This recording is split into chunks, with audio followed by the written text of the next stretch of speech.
तो किसानों की जो फसल है यानी कि जो वो उगाते हैं उसकी अब कीमत बढ़ा दी गई है सरकार की तरफ से। निश्चित रूप से इस निर्णय से जो कि कैबिनेट के द्वारा लिया गया है, इससे किसानों की आय में वृद्धि होगी।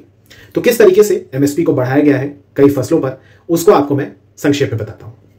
दरअसल धान समेत 14 फसलों की 14 इन तमाम क्रॉप्स की एमएसपी को बढ़ा दिया गया है। किसान क्रेडिट कार्ड को लेकर भी एक फैसला हुआ है, वो मैं आपको आगे बताऊंगा। धान, कपास, सोयाबीन, अरहर समेत खरीफ की जो 14 फसलें हैं उनकी एमएसपी बढ़ा दी गई है। धान की अगर हम बात करें तो धान की जो नई एमएसपी है वो 2369 रुपए है, जो कि पिछली बार से 69 रुपए ज्यादा है। कपास 7710 और इसकी जो दूसरे किस्म है उसकी तो 8000 से ज्यादा है। इसके अलावा मूंगफली 480 रुपए बढ़ाई गई है, 7263 रुपए अब हो गई है।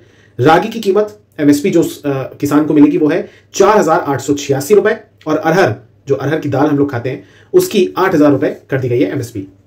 इस पूरे नए एमएसपी के लागू होने के बाद, यानी कि ये जो कैबिनेट के द्वारा फैसला लिया गया है, इसे लागू करने के बाद सरकार को 2,07,000 करोड़ रुपए का बोझ अतिरिक्त पड़ेगा, जो कि पिछली बार से यानी कि जो पिछले वर्ष का जो पिछले सीजन का जो था उससे इस बार 7,000 करोड़ रुपए ज्यादा सरकार पर अतिरिक्त पड़ेगा। एमएसपी में आपको मैं बता दूं एमएसपी होता क्या है, ये भी आप जान लीजिए। तमाम चीजें तो आपने जान ली, लेकिन अगर हाँ आपको ये नहीं पता कि एमएसपी क्या है तो ये भी आपको बता देते हैं। एमएसपी की फुल फॉर्म होती है मिनिमम सपोर्ट प्राइस, यानी कि न्यूनतम समर्थन मूल्य।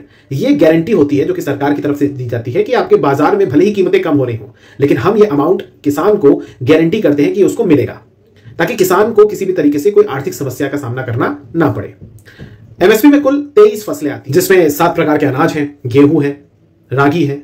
इसके अलावा इसमें 4 व्यावसायिक फसलें भी आती हैं, जिसमें गन्ना है, इसमें कपास है, 5 इसमें दालें भी आती हैं, चना, अरहर, मूंग, मसूर, तुअर, और 7 तिलहन भी आते हैं, जिसमें मूंगफली, सोयाबीन और तिल होता है।